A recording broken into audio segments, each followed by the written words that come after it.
عام طور پر شادی کی رات دولہا اپنے کمرے میں جانے کی جلدی کرتا ہے، اپنی ہونے والی دلہن کو دیکھنے کی اور اس کے ساتھ خوبصورت لمحات گزارنے کی خواہش اسے بے چین کرتی ہے۔ لیکن میرے معاملے میں کچھ الٹا تھا۔ میں پچھلے 2 گھنٹے سے اپنے ہی کمرے کے دروازے پر کھڑا تھا، لیکن نہ جانے کیوں میرا کمرے کے اندر قدم رکھنے کا بالکل دل نہیں کر رہا تھا، اور وجہ کوئی اور نہیں بلکہ میری اپنی ہی بیوی تھی۔ وہ بیوی جس سے شادی کرنے کے لیے میں نے اپنے ماں باپ کو ناراض کیا تھا اور سب کچھ فراموش کر کے اس سے نکاح کر بیٹھا تھا۔ اب اسی کے پاس جانے سے پہلے میں 100 بار سوچ رہا تھا۔ کتنے ہی لمحے میں نے ایسے ہی دروازے پر کھڑے کھڑے گزار دیے تھے۔ اس بڑے سے بنگلے میں میری بیوی اور چند نوکر تھے۔ سارے نوکر اپنے کوارٹروں میں جا چکے تھے اور اب میں اپنی بیوی کے پاس جانے سے شرما رہا تھا۔ میں 25 سال کا نوجوان مرد تھا اور جس عورت سے میں نے شادی کی تھی وہ 50 سال کی عورت تھی۔ یہی وجہ تھی کہ میرے قدم دروازے پر رک گئے تھے۔ میں نے ایک نظر سارے بنگلے پر ڈالی جو شادی میں میرے نام ہو چکا تھا۔ اگر میں کچھ دن اس عورت کے ساتھ اچھی طرح گزار لیتا تو مجھے اور بھی بہت کچھ مل سکتا تھا۔ یہی سوچ کر میں نے کمرے کا دروازہ کھولا اور اندر داخل ہو گیا۔ اس رات کو لے کر میرے دل میں کوئی جذبات نہیں تھے۔ یہ شادی صرف ایک سودا تھی جو میں نے اپنے مستقبل کے لیے کی تھی۔ بستر پر بیٹھی اپنی بیوی کو دیکھ کر مجھے ہنسی آنے لگی۔ 50 سال کی عمر میں وہ سرخ لباس پہنے بالکل نئی نویلی دلہن کی طرح شرمائے بیٹھی تھی۔ میں نے ایک نظر اس پر ڈالی اور دھیرے دھیرے قدم اٹھاتا ہوا اس کے پاس جا بیٹھا۔ مجھے یقین تھا کہ وہ بس کچھ ہی دیر میں نیند کی وادیوں میں اتر جائے گی، کیونکہ وہ کچھ دوائیاں استعمال کرتی تھی۔ میں نے خود اسے بہت بار دوائی کھاتے دیکھا تھا، یقیناً اسے کوئی بیماری تھی۔ مجھے دیکھ کر وہ مسکرائی اور کہنے لگی، تم نے آنے میں بہت دیر کر دی، میں کب سے تمہارے انتظار میں بیٹھی تھی۔ اس کی بات سن کر مجھے ہنسی آنے لگی۔ اس سے میرے انتظار میں 2 گھنٹے بیٹھا نہیں گیا تھا۔ وہ میرے ساتھ محبت کے لمحات کیا خاک گزار سکتی تھی۔ پتہ نہیں کیوں اسے عمر کے اس حصے میں شادی کا شوق چڑھا ہوا تھا۔ شاید یہ میری خوش نصیبی تھی۔ اس نے خود مجھے شادی کے لیے کہا تھا اور اب میری قسمت بدلنے والی تھی۔ میں نے منہ دکھائی کا تحفہ نکال کر اس کے ہاتھ میں رکھا تو بڑی خوشی سے اس نے وصول کیا تھا۔ وہ تو سونے اور ہیرے پہننے والی عورت تھی اور میں نے اسے 2000 کے سستے سے کنگن لا کر دیے تھے۔ میں اسے اپنی حیثیت بتانا چاہتا تھا، لیکن اس کے چہرے پر الگ ہی خوشی تھی، جیسے اسے کوئی خزانہ مل گیا تھا۔ اس نے جلدی سے وہ کنگن اپنی کلائیوں میں ڈال لیے، پھر سائیڈ ٹیبل کے دراز سے ایک چیز نکال کر میری طرف بڑھائی۔ کالے رنگ کے لفافے میں موجود وہ چیز نظر نہیں آ رہی تھی۔ اس نے میرے ہاتھ میں لفافہ پکڑا کر کہا، یہ تمہارے لیے تحفہ ہے۔ لفافہ پکڑ کر میری خوشی کی کوئی انتہا نہیں تھی۔ شادی کی رات میری دلہن نے مجھے تحفہ دیا تھا، اور دلہن بھی وہ جو کروڑوں روپے کی مالک تھی۔ یقیناً تحفہ بھی بہت قیمتی ہونے والا تھا۔ یہی سوچ کر میں مسکرا رہا تھا۔ لفافہ کھولنے سے پہلے میرے ذہن میں بہت کچھ آ رہا تھا کہ شاید گاڑی کی چابی ہو یا پھر کاروبار کے پیپر ہوں۔ اتنی امیر بیوی سے میں ایسے ہی توقع کر رہا تھا، لیکن جیسے ہی میں نے وہ لفافہ کھول کر دیکھا میری آنکھیں حیرت سے پھٹ گئیں۔ مجھے اپنی آنکھوں پر یقین نہیں آیا۔ میں نے جب اپنی بیوی پر نظر دوڑائی تو اس کے چہرے کی مسکراہٹ نے مجھے بہت کچھ سمجھا دیا تھا۔ یہ کیسے ہو سکتا تھا؟ میں نے بے یقینی کے عالم میں وہ لفافہ واپس اس کے ہاتھ میں پکڑایا تھا۔ وہ کہنے لگی، یہ ہماری شادی کی رات کا تحفہ ہے اور تمہیں قبول کرنا ہوگا۔ میں نے انکار میں سر ہلا دیا۔ وہ میری طرف دیکھ کر ہنستے ہوئے کہنے لگی، اگر میری بات نہیں مانو گے تو بہت نقصان اٹھانا پڑے گا۔ تم جانتے ہو کہ یہ شادی کس شرائط پر ہوئی تھی، اس لیے یہ تحفہ تمہیں قبول کرنا ہوگا۔ میں سوچ بھی نہیں سکتا تھا کہ یہ عورت اس قدر چلاک ہوگی۔ میرے ساتھ اتنا بڑا کھیل کھیل جائے گی؟ شادی میں جو شرطیں اس نے لکھوائی تھیں انہیں مانتے وقت مجھے بالکل اندازہ نہیں تھا یہ سب کیا کرنا چاہتی ہے، اور اب جب مجھے احساس ہوا تھا تو اس وقت تک بہت دیر ہو چکی تھی۔ میرے پاس واپس جانے کا کوئی راستہ نہیں تھا، میں چاہ کر بھی اپنا دامن نہیں چھوڑ سکتا تھا، کیونکہ میں نے خود ان پیپر پر سائن کیے تھے جس پر میری بیوی نے عجیب و غریب قسم کی شرائط لکھوائی تھیں، اور اب جا کر مجھے ان کی سمجھ آئی تھی۔ میری بیوی نے وہ لفافہ میرے ہاتھ میں پکڑایا، کہنے لگی خاموشی سے وہی کرو جو میں چاہتی ہوں، اور میں نے مجبور ہو کر اس کی بات مان لی۔ دراصل وہ چیز میری مردانہ طاقت۔ میرا نام یاسر ہے اور میرا تعلق ایک غریب گھر سے ہے۔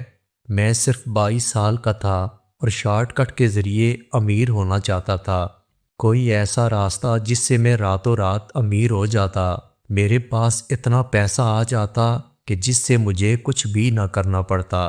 مجھے محنت نہیں کرنی تھی اور بغیر محنت کے میں راتوں رات کروڑ پتی بننا چاہتا تھا۔ میرے والد مجھے تانے دینے سے باز نہ آتے تھے، وہ کہتے تھے تم ساری زندگی میری کمائی کھاتے رہو گے، مجھے تو بڑھاپے میں بھی اولاد کا سکون نہیں دیکھنا نصیب ہوگا۔ وہ کہتے تھے تم سے اچھی تو میری بیٹی ہے جو گھر بیٹھے سلائی کا کام کر کے میری مدد کرتی ہے۔ ابا کی بات سن کر میں غصے سے گھر سے نکل جاتا۔ ابا اتنے بوڑھے ہو کر بھی روزانہ ٹھیلا لگایا کرتے تھے اور چاہتے تھے کہ میں ان کے ساتھ ٹھیلے پر کام کروں۔ میرے والد دوپہر کو سموسے کا ٹھیلا لگاتے تو رات 9 بجے تک مارکیٹ کے باہر کھڑے رہتے۔ میں ایسی محنت نہیں کرنا چاہتا تھا، یہی بات تھی جس کی وجہ سے میرے والد مجھ سے ناراض تھے۔ ایک دن ایسے ہی ابا سے خوب جھگڑا کر کے میں گھر سے باہر آیا اور شہر جانے والی سڑک پر بیٹھ گیا۔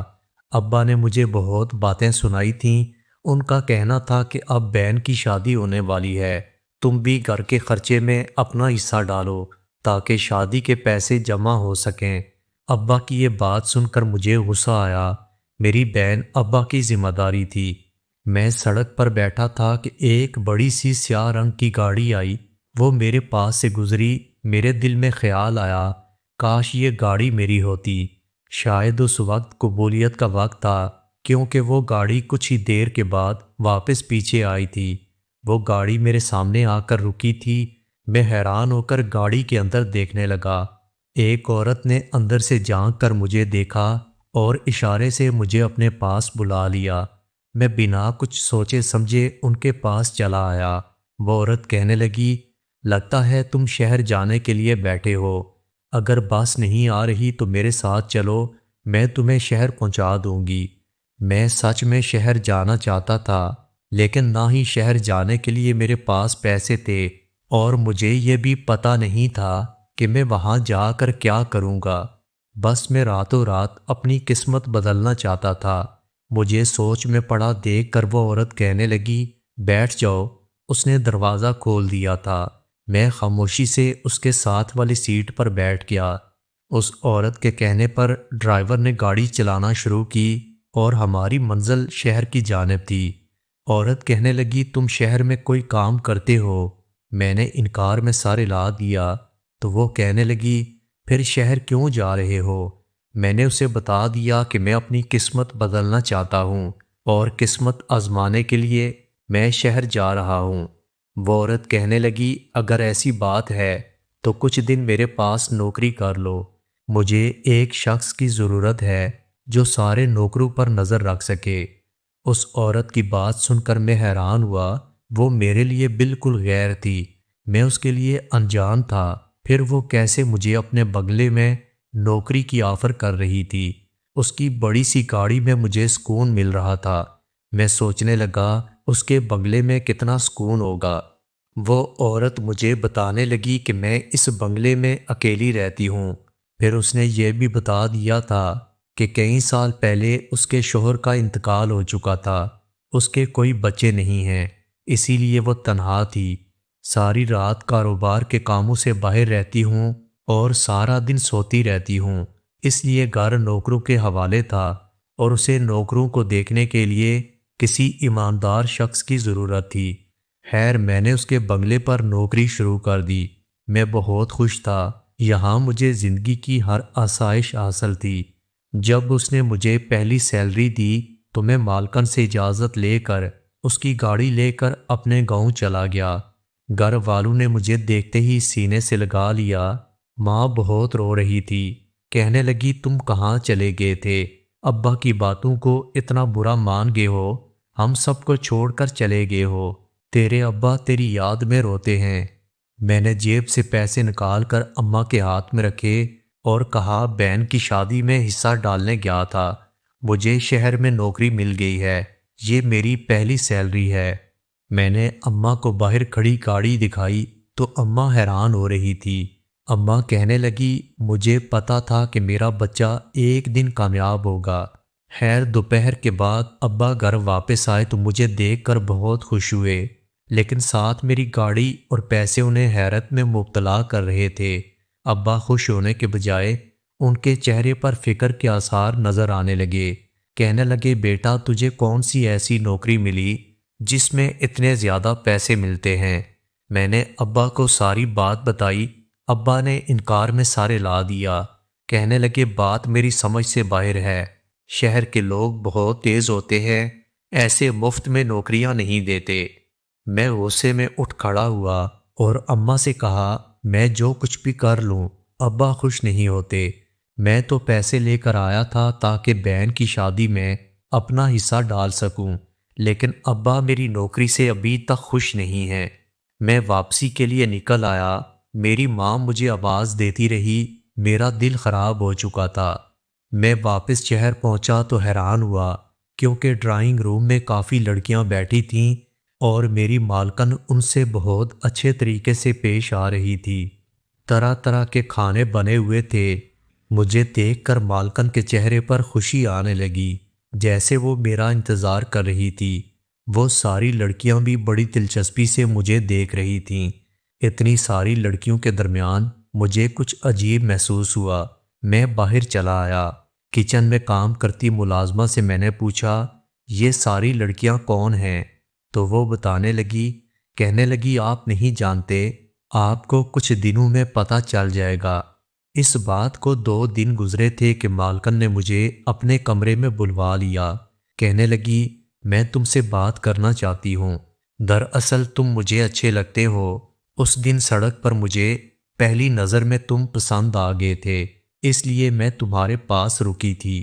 مالکن کہنے لگی میں تم سے شادی کرنا چاہتی ہوں، تمہارا مستقبل سنوارنا چاہتی ہوں، اور اگر تم میرے ساتھ شادی کرو گے تو میں یہ ساری دولت جائیداد تمہارے نام کروا دوں گی، کیونکہ میں اکیلی ہوں، اب تو میں مرنے والی ہوں اور مرنے سے پہلے کچھ دن خوشیاں دیکھنا چاہتی ہوں۔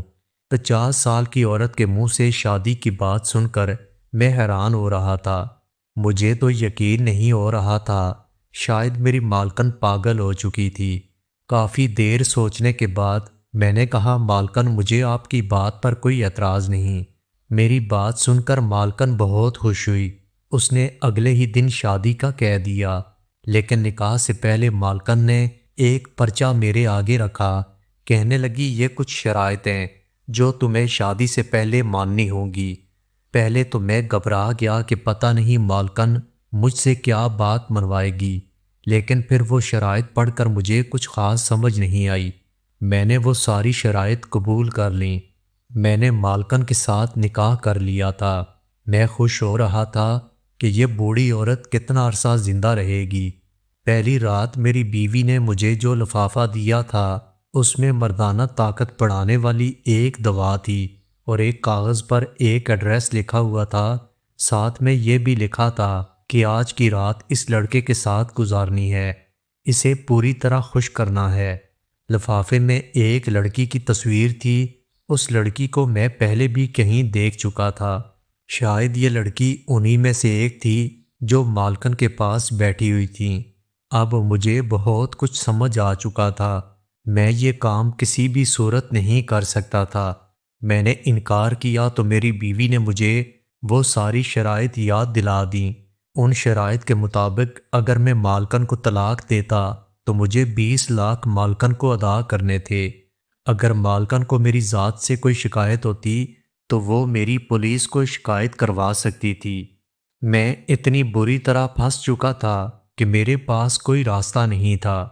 مالکن کا ڈرائیور مجھے اس گھر لے گیا جہاں وہ لڑکی موجود تھی۔ میں ساری رات اس لڑکی کے ساتھ گزارتا رہا۔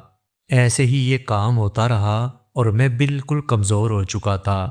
وہ عورت مجھے استعمال کر رہی تھی۔ مجھے سمجھ میں آیا کہ اتنی معمولی سی نوکری کے وہ مجھے اتنے پیسے کیوں دے رہی تھی۔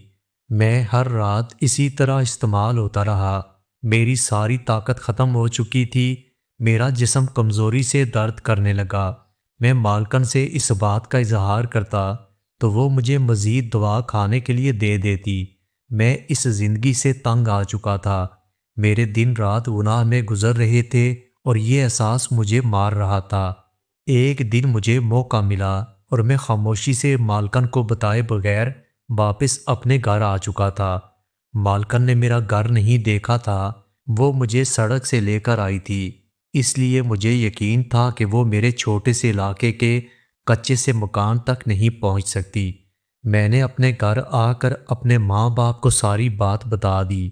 میری بات سن کر وہ دونوں رونے لگے، کہنے لگے میں نے تجھے پہلے ہی منع کیا تھا لیکن تجھے ہماری بات سمجھ نہیں آئی۔ بیٹا محنت کرو، یہی کامیابی ہے۔ آج میں اپنے والد کے ساتھ سموسے کا ٹھیلا لگاتا ہوں۔ اللہ نے ہمارے کام میں اتنی برکت رکھی ہے کہ ہم حلال رزق کما کر کھا رہے ہیں۔ دوستو، اگر آپ کو ویڈیو اچھی لگی ہو تو ویڈیو کو لائک اور میرے چینل کو سبسکرائب ضرور کیجیے گا۔ اور دوستو، اپنا بہت سارا خیال رکھیے گا۔ ملتے ہیں اگلی ویڈیو کے ساتھ۔